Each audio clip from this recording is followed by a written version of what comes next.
சாய் விசித்ரா. இன்றைய சாய் விசித்ரா நிகழ்ச்சியிலே பங்கு பெறுகின்ற விருந்தினர் கவிஞர் வாலியின் ஆரம்பகால நண்பரும் உதவி இயக்குனருமான எம்பார் வேதம். சினிமாவிலே நடிக்க வேண்டும் என்ற ஆசையோடு சென்னைக்கு வந்து தியாகராய நகர் கிளப் ஹவுஸிலே தங்கியிருந்த எம்பார் வேதத்தினுடைய அறையை ஒரு காலகட்டத்திலே பங்கு போட்டு கொண்டவர் தான் கவிஞர் வாலி. தமிழ் சினிமா உலகின் மிகப்பெரிய சாதனையாளர்களான கிருஷ்ணன் பஞ்சு, ஏ பீம்சிங், ஸ்ரீதர், பாரதி ராஜா உட்பட பல இயக்குநர்களிடம் உதவி இயக்குநராக பணியாற்றுகின்ற வாய்ப்பினை பெற்ற எம்பார் வேதம் தன்னுடைய திரையுலக அனுபவங்கள் பலவற்றை இந்த நேர்காணலிலே பகிர்ந்து கொண்டிருக்கிறார்.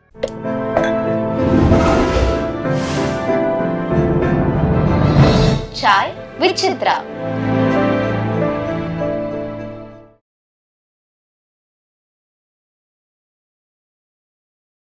வணக்கம்.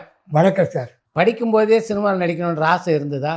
அந்த ஒரு ஆசை தான், படிப்பில் ஆசை இல்லை.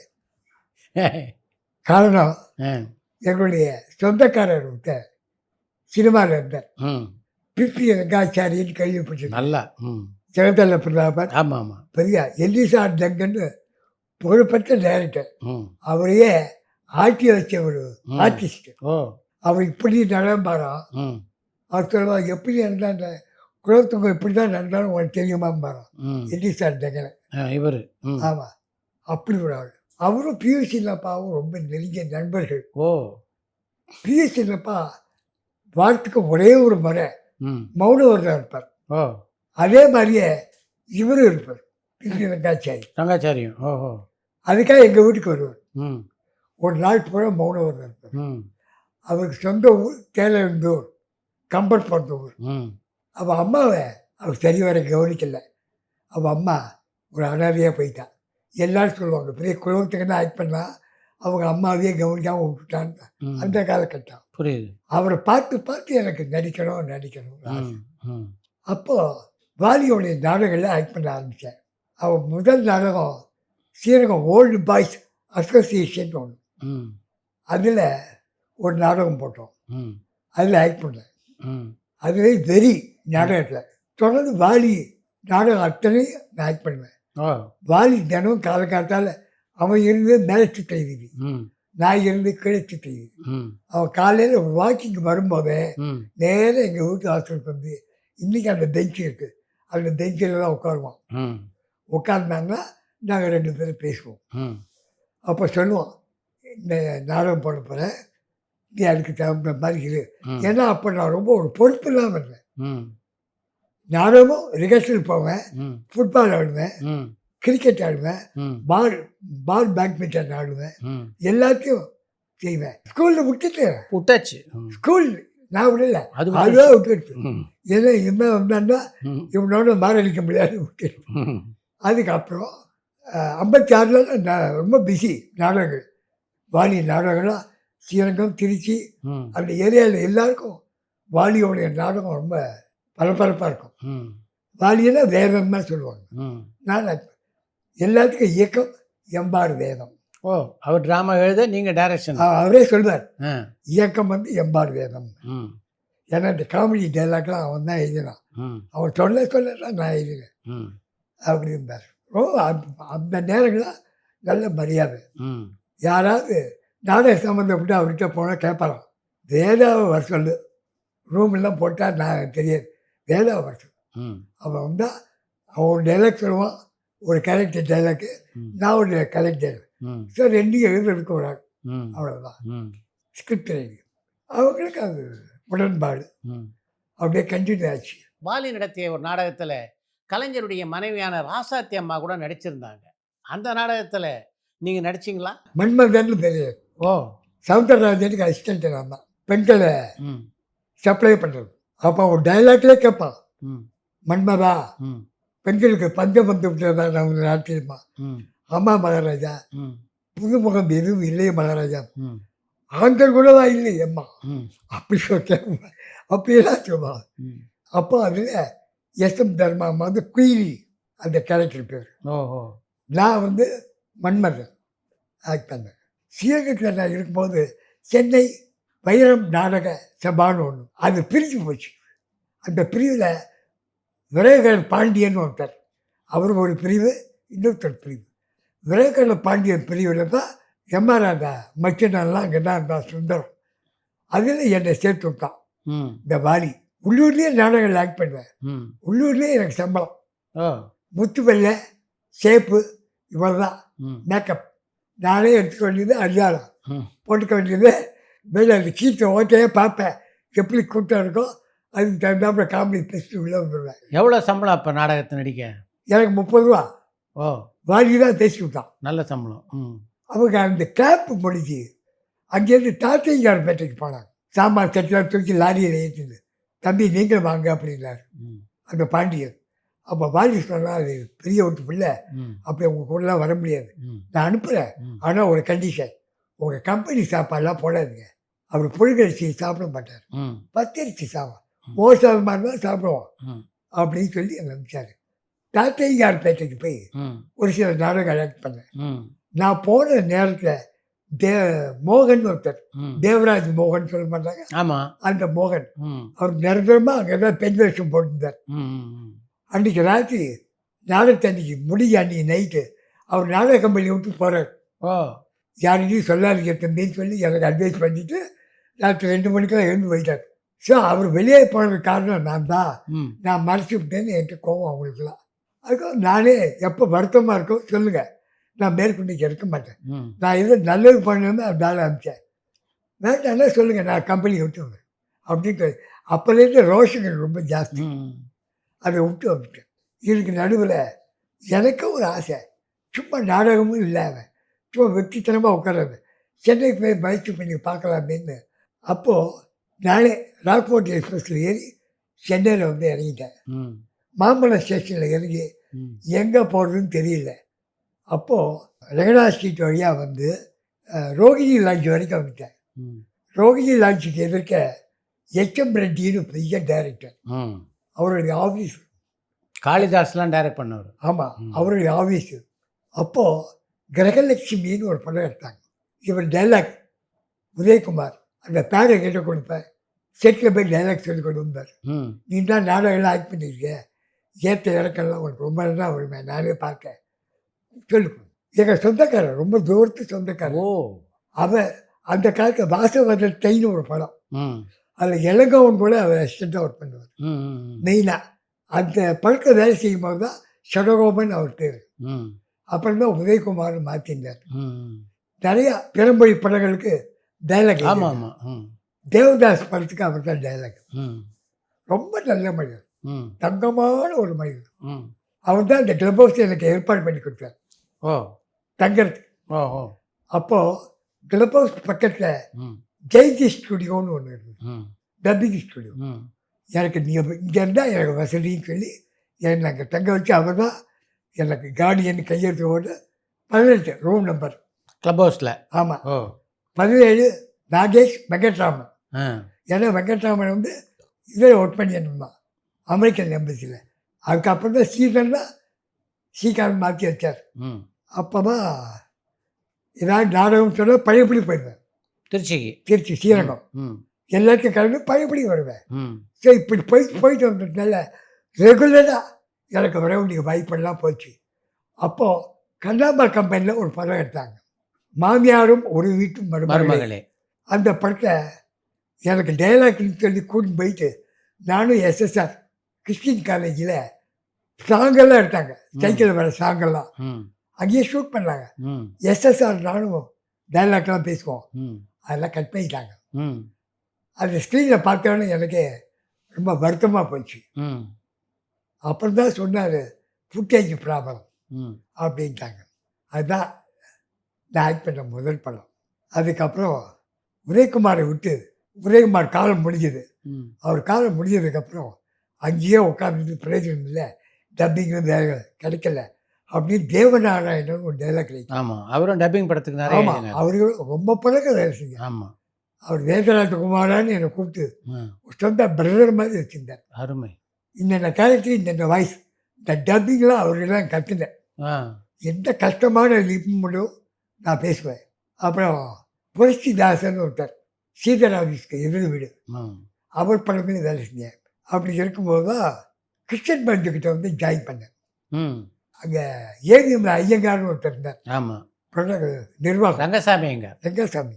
அவர் என்ன பண்ணார், என் கையை பிடிச்சிட்டு ம் நீ முதல்ல இங்கே வா, ம் பெரிய இடத்து பையன், நீ எம்பாடு விஜயராஜ பையன், ம் நீ வா ம். அப்படியே என்னை கூட்டிட்டு வந்து பஞ்சு சார்கிட்ட என்னை இன்ட்ரடியூஸ் பண்ணி ம் சேர்த்து விட்டார். ம் அப்போ பெரியவர் இருந்தார், நாங்கள் பெரியவர் தான் கூப்பிடுவோம், கிருஷ்ணன் சார் நல்லா இருப்பா, கற்றுக்கோ நல்லா அப்படின்னார். சண்முகம்னு டைரக்டர் இருந்தார், ம். அவரோட அசிஸ்டண்ட்டாக இருந்தேன். எது முதல் படம் நீங்கள் வேலை செஞ்சது கிருஷ்ணன் மஞ்சுவோட? 10 மாத பந்தம். 10 மாதம் பந்தம். சுப்பிரமணிய ரெட்டியார். ஆமாம். அப்போ பானுமுரியம்மா லைக் பண்ணேன். ஆமாம். பானுமுரியம்மாவுக்கு ரொம்ப பிடிச்சி போச்சு என்ன. ஓ ஏன்னா டைலாக்லாம் போய் நான் சொல்லி கொடுப்பேன். அதுக்கப்புறம் பானுமுரியம்மா ஆ என்னை வந்து நீ என் கூட வந்து ம் அப்படின்னாங்க. ஓ அம்மா நான் அவர் சின்னவர் சொல்லாமல் வர முடியாதும்மா. ம் சரி சரி பஞ்சண்டகண்ட நான் பேசிக்கிறேன்ட்டாங்க அந்த அம்மா. ம் படம் முடிஞ்சது. ம் யோ அந்த அம்மா உன்னை கூப்பிட்றாங்க பானுமுரியம்மா, ஆ நீ அங்கே போய் வேலை செய்ய ஓ அப்படின்னு அவரே அனுப்பிச்சிட்டாரு. அமிச்சிட்டார். ஆ அதுக்கப்புறம் நிறைய படங்கள் எனக்கு இங்கே மிஸ் ஆயிடுச்சு. ம் கலைஞர் படங்கள், மூக்காம்பூத்து செஞ்சு படங்கள் ம் நான் வேலையே செய்ய முடியாமல் போச்சு. அந்த அம்மா வந்து ரொம்ப அழகாக மாஸ்டர் சம்பளம் மாதிரி கொடுத்து என்னை வச்சுருந்தாங்க, ரொம்ப பொறுப்பாக வச்சுருந்தாங்க. இப்படியும் ஒரு பெண் ஒரு படம், அதில் ஒரே ஒரு நாளைக்கு யோ நீ நல்ல டைலாக் மாடேஷன் நல்லா இருக்கும், ம் நாகேஷ் வந்து கொஞ்சம் லேட்டாக வந்தான் மத்தியானமாக, நீ ஒன்று செய், ம் நீ டாடி மீசியோடு இருக்க, ஆ கொஞ்சம் டாடி எல்லாம் சேவ் பண்ணி ஆ இங்கே இருக்கு, நம்ம ஸ்டூடியோவுக்கு இருக்கு, பார்பர் ஷாப்லாம் இருக்கு, பண்ணிட்டு வாங்க வீட்டில். ம் நான் போய் பண்ணிட்டு வந்தேன். ம் நாகேஷ் ஒரு இன்டர்வியூ சீன் இருப்பேன், ம் அதில் நாகேஷ் பக்கத்துலேயே நான் உட்காந்துருப்பேன், ஒரு சின்ன பிட்டு காமெடி ம் அதை லைக் பண்ணேன். ம் அந்த அம்மாவுக்கு ரொம்ப பிடிச்சி போச்சு. ம் அதுக்கப்புறம் படங்கள்லாம் முடிஞ்சது, டப்பிங்லாம் முடிஞ்சது. ம் முடிஞ்சதுக்கப்புறம் ம் நான் அந்த ஸ்டூடியோ விட்டு வெளியே வந்தேன். ம் அப்போ வழியில் திருன்னு ஒரு அசோசியேட் டைரக்டர், அந்த பையனை பார்த்தேன்.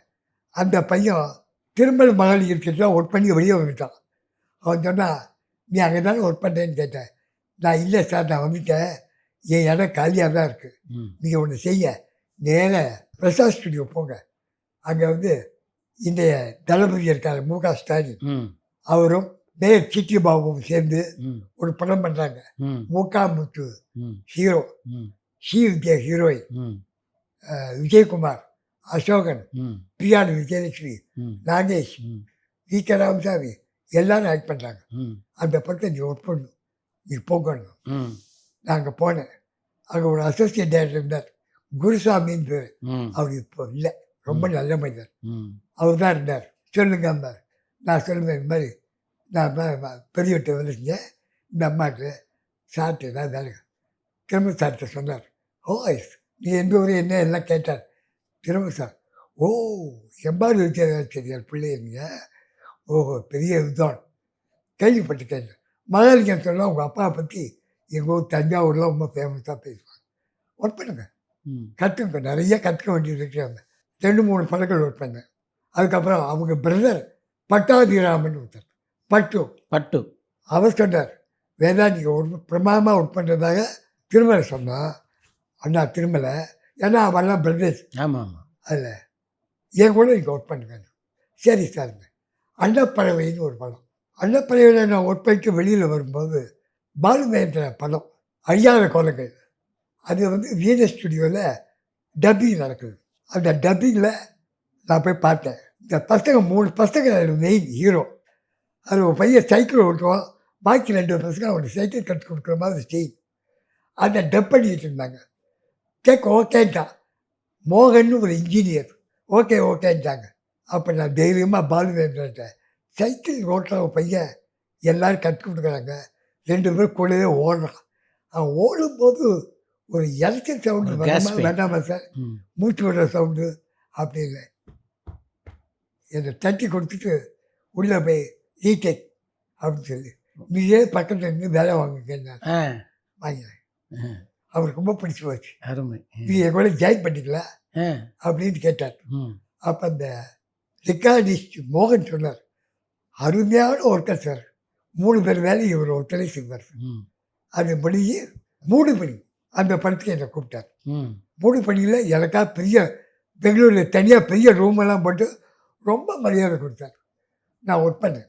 அந்த ஒர்க்கில் அவர் மயங்கினது எதுன்னா, நான் ஸ்கிரிப்ட் எழுதும்போதே இன்றைக்கி ஷூட் பண்ண இன்றைக்கி பண்ணீங்கன்னா இதுக்கு முதல்ல என்ன சீன், முன் சீன் அப்படின்னு போட்டு அந்த சீனை சின்ன வரி குறிப்பு எழுதுவேன். அது எடுத்த எஃபெக்ட் என்ன, டேயா நைட்டா அதுவும் எழுதுவேன். எண்டு கேமரா யார் பேரில் முடிஞ்சிருக்கு அதையும் எழுதுவேன். அதே மாதிரி சீன் எண்டில் இதுக்கு நெக்ஸ்ட் சீன் என்ன, கேட்கணா டுபி கேட்கணா அதையும் எழுதுவேன். அதே மாதிரி சாங் காப்பியை எந்த எடிட்டிங் ரூமாக இருந்தாலும் எந்த சாங் எடுக்கிறோமோ அந்த காப்பியை வாங்கி நானே டேபிளில் போட்டு இன்ச்சு பை இன்ச்சு அந்த ஃபுட்டேஜ் எடுக்கும் பிஜிஎம். அப்போ எடிட்டர் கூட கேட்பார், எதுக்கு சார் சின்ன சின்ன பிட்டெல்லாம் டாட்டா டாட்டா டாட்டா டாட் இதுக்கெல்லாம் கூட ஃபுட்டேஜ் சார் உங்களுக்கு தெரியாது. சில டேரக்டர் அந்த சைலண்ட் காட்டா மைண்டில் வச்சு எடுப்பாங்க, இத்தனை ஃபுட்டேஜ் வரும் கணக்கு, அந்த ஃபுட்டேஜ் நம்ம எழுதணும் அப்படின்னா. பாலு நேரத்தை அசந்து போயிட்டார். அப்போ என்னை கேட்டார், எப்படி சார் உங்களுக்கு இந்த மாதிரிலாம்? சார் நான் ஒர்க் பண்ணுறது பீம்சிங் சார் யூனிட்டு, நீங்களாம் டிஎஃப்டி, நான் டிஎஃப்டிங்க. அப்படின்னா என்ன சார், பீம்சிங் ஃபிலிம் டெக்னாலஜி அப்படின்னு. சரி சார், அப்போ தான் சிலந்தைகள் சிலம்படி ஷூட்டிங் நடக்குது. நாங்கள் ஒர்க் பண்ணியிருக்கேன் பீம்சிங் சார்கிட்ட. அதை முடிச்சுட்டு தொடர்ந்து நடிகை நாடகமாக இருக்கா, கருணை உள்ளம், கருணை நாள் அல்ல, நிறைய படங்கள். மூடுபனி படத்தில் பணியாற்றிய போது ஷோபா அவங்கக்கிட்ட எப்படி பழகுவாங்க? அது என் பொண்ணு மாதிரி. என்கிட்ட ரொம்ப ஆசை. நைட் அவர் சார்ட்டை சொல்லிட்டு போயிடுவார், நைட் எஃபெக்ட்டுக்கு நாங்கள் தங்கியிருந்த பங்களாவில் நைட் எஃபெக்ட் இதுதான் சீன் வேதான்னு. அந்த விநாயகம் மாப்பிள்ளை அவன் தான் கேமராமேன், அசிஸ்டண்ட்டு, அவங்ககிட்ட லைட்டுக்கெல்லாம் சொல்லிட்டு போயிடுவார். என்கிட்ட கூட இருந்து வேலையெல்லாம் பார்க்க வேண்டாம்னு சொல்லிட்டு ரூம் போயிடுவார். நான் இருப்பேன். பின்னாடி திரும்பி பார்த்தா என் கழுத்தில் வந்து ஸ்வெட்டர் வந்து வரும். நான் திரும்பி பார்த்தா சோபா இருப்பாங்க. என்னம்மா இருக்குமே பாவம் சார், ஒரு பனி கேட்டை போட்டு உட்காந்துருக்கீங்கள இந்த பண்ணியில், அப்படி ரொம்ப சமத்தான பொண்ணு சார். அப்போ நான் ஒரு வருஷவாகத்தில் இருந்தேன்.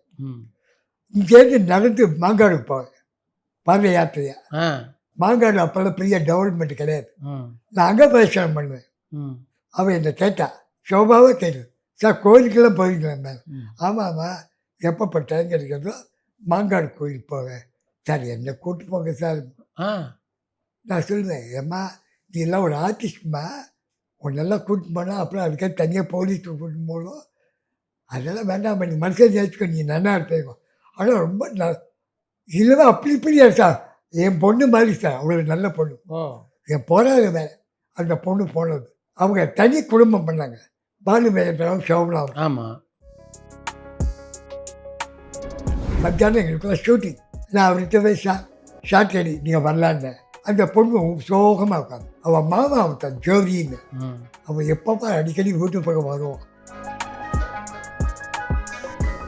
மறுநாள் கால் பார்த்தா பேப்பரில் நியூஸ் தொகுது ஷோபா டெத். அப்போது ஒரு நாள் திடீர்னு பிரதாப் போட்ட பானுச்சந்திரன் ஒரு நடிகர், 2 பேர் காரை எடுத்து என்கிட்ட வந்தாங்க. ஏன் சார் நீங்கள் சார்கிட்ட வருத்தம் தெரிவிக்கல ஷோபா போனது? சார், என் மனசாட்சியை தொட்டு சொல்கிறேன், மௌலிகாவுக்கும் இவருக்கும் ஃப்ரெண்ட்ஷிப் இருக்குன்னு எனக்கு தெரியாது. மௌலிகா எனக்கு எங்கள் சீரியல்லாம் ஆக்ட் பண்ணுறதுதான் என்னுடைய ஆர்டிஸ்ட். நான் அவங்க வீட்டுக்கு போயிருக்கும்போது அப்போ பாலு வேண்டாங்க இருந்தார். பரபரப்பான சினிமா செய்திகள், நட்சத்திரங்களின் பேட்டிகள், சினிமா வரலாறு ஆகியவற்றை பார்க்கவும் படிக்கவும் உங்களுக்கான இணையதளம் tourantalkies.co.